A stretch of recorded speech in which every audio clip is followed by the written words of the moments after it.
Henesis. Si Noe at ang kanyang mga anak ay pinagpala ng Diyos. Magkaroon kayo ng maraming anak at kalatan ninyo ang buong daigdig. Matatakot sa inyo ang lahat ng hayop, pati mga ibon, ang lahat ng gumagapang sa lupa at ang mga isda. Ang lahat ng ito ay inilalagay ko sa ilalim ng inyong kapangyarihan. Ibinibigay ko sa inyo ang mga hayop at mga halamang luntian upang maging pagkain ninyo. Isang bagay lamang ang hindi ninyo makakain, ang karneng hindi inalisan ng dugo na siyang sagisag ng buhay. Papatayin ang sinumang papatay sa inyo, maging ito'y hayop. Sisingilin ko ang sinumang taong papatay ng kanyang kapwa.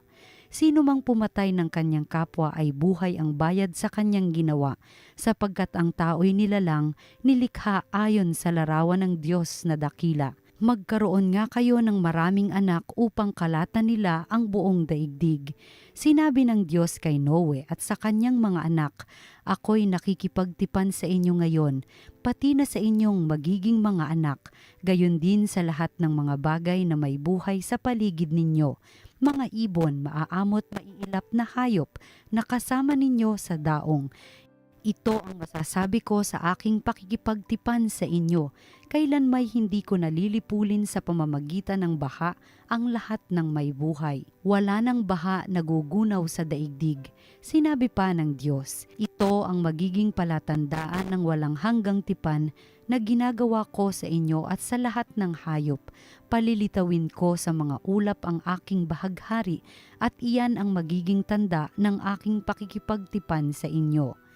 Ang salita ng Diyos. Salamat sa Diyos. Mula sa iyong luklukan, lahat ay yaong minamasdan. Ang lahat ng bansa sa poon ay takot, maging mga hari sa buong sinukob. Kung iyong itayong pamuli ang Sion, ikay mahahayag doon, Panginoon. Daing ng mahirap ay iyong diringgin, di mo tatanggihan ang kanilang daing. Mula sa iyong luklukan, lahat ay yaong minamasdan. Ito'y matititik upang matunghayan ng sunod na lahing di pa dumaratal. Ikaw nga, o poon, ay papupurihan mula sa itaas, luklukan mong banal. Ang lahat sa lupa'y iyong minamasdan, iyong dinirinig ang pagtataghuyan ng mga bilanggong, ang hatol ay bitay, upang palayain sa hirap na taglay. Mula sa iyong luklukan, lahat ay yaong minamasdan. At ang mga anak ng yaong mga lingkod, mamumuhay namang panatag ang loob, magiging matatag ang kanilang angkan, sa pag-iingat mo sila ay tatagal, anupat ang iyong ngalay mahahayag sa Sion, o poon ikay ibabansag. Pag ang mga bansa ay nagsasama-sama sa banal na lungsod upang magsisamba. Mula sa iyong luklukan, lahat ay yaong minamasdan. Ang mabuting balita ng Panginoon ayon kay San Marcos. Noong panahong iyon, si Jesus kasama ang kanyang mga alagad ay nagtungo sa mga nayon ng Cesarea, sakop ni Felipo. Samantalang sila'y naglalakbay, tinanong niya ang kanyang mga alagad, "Sino raw ako ayon sa mga tao?" Sumagot sila, "Ang sabi ng ilan ay si Juan Bautista kayo, sabi naman ng iba si Elias kayo, at may nagsasabi pang isa kayo sa mga propeta. Kayo naman, ano ang sabi ninyo? Sino ako?" tanong niya. "Kayo ang Kristo," tugon ni Pedro. "Huwag ninyong sasabihin kanino man kung sino ako," mahigpit na utos niya sa kanila. Mula noon, ipinaalam na ni Jesus sa kanyang mga alagad na ang anak ng tao'y dapat magbata ng maraming hirap. Siya'y itatakwil ng matatanda ng bayan, ng mga punong saserdote at ng mga eskriba at ipapapatay. Ngunit sa ikatlong araw muli siyang mabubuhay. Maliwanag na sinabi niya ito sa kanila, kaya't niyaya siya ni Pedro sa isang tabi at sinimulang pagsabihan.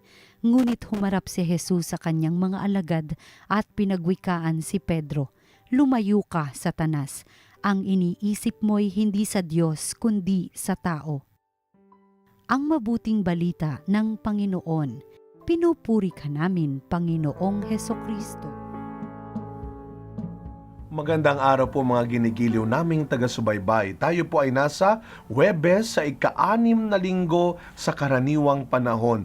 February 20, mga kapatid. At alam mo ninyo, tayo ay nasa buwan pa rin ng pag-ibig na sinasabi natin, no? Month of Love, Month of Heart. No? Kaya tayo po ay nagbibigay-pugay sa lahat ng mga taong hindi lang umiibig at sa lahat ng mga taong iniibig din. No? Sabi ko nga dahil buwan din ito ng mga may sakit noong February 11, World Day of the Sick, ang pinagdasal natin ay hindi lamang yung mga may sakit, pati ang mga nag-aalaga sa may sakit. Mabuhay ho kayo. Maraming salamat ho sa inyo. Kung mahirap magkasakit, alam nyo po, mahirap ding mag-alaga ng may sakit. So we pray for them.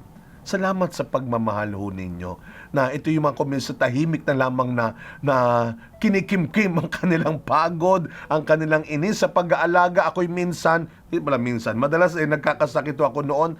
Kaya minsan hindi ko rin pumapigilan yung aking sarili. Pag ako'y napupuno, nagagalit, may masakit sa akin, nakakapagsalita tayo kung minsan na masakit sa mga nag-aalaga.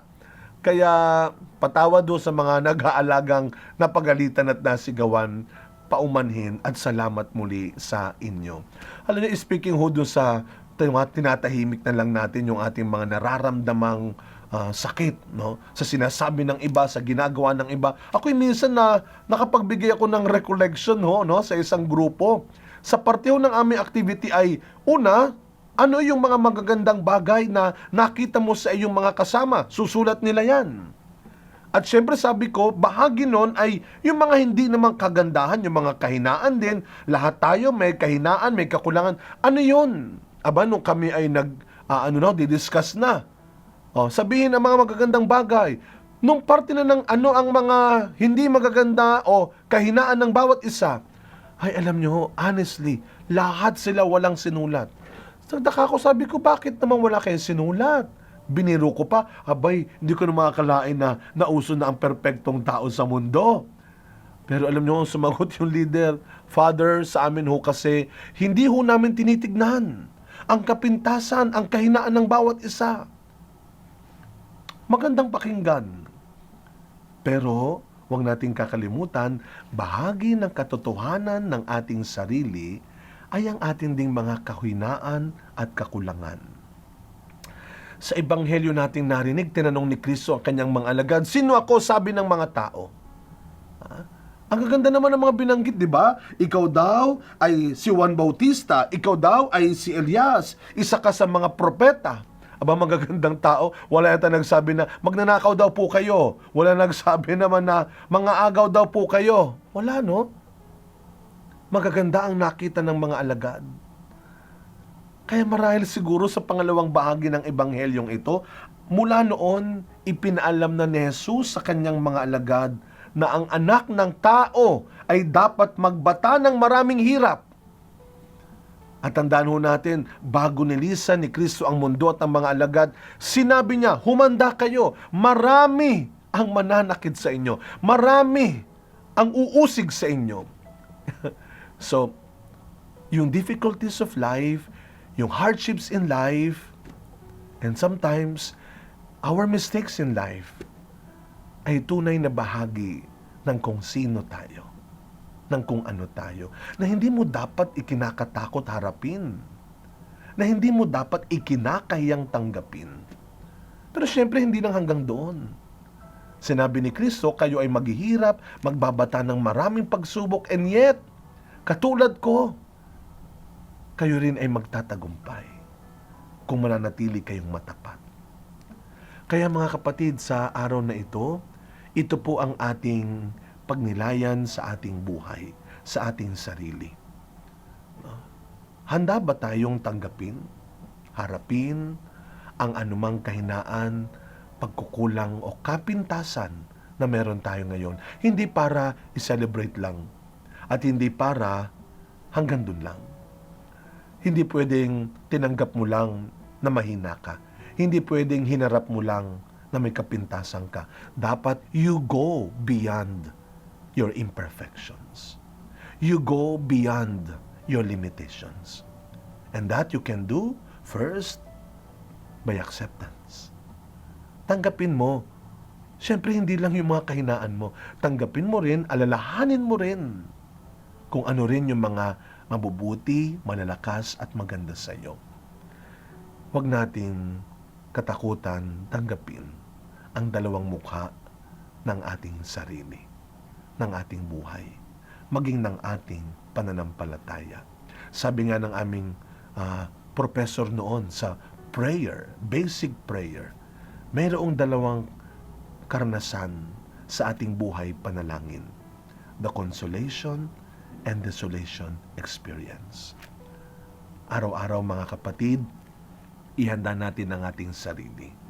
Hindi lamang natanggapin ang anumang mabuti, maganda, malakas sa atin.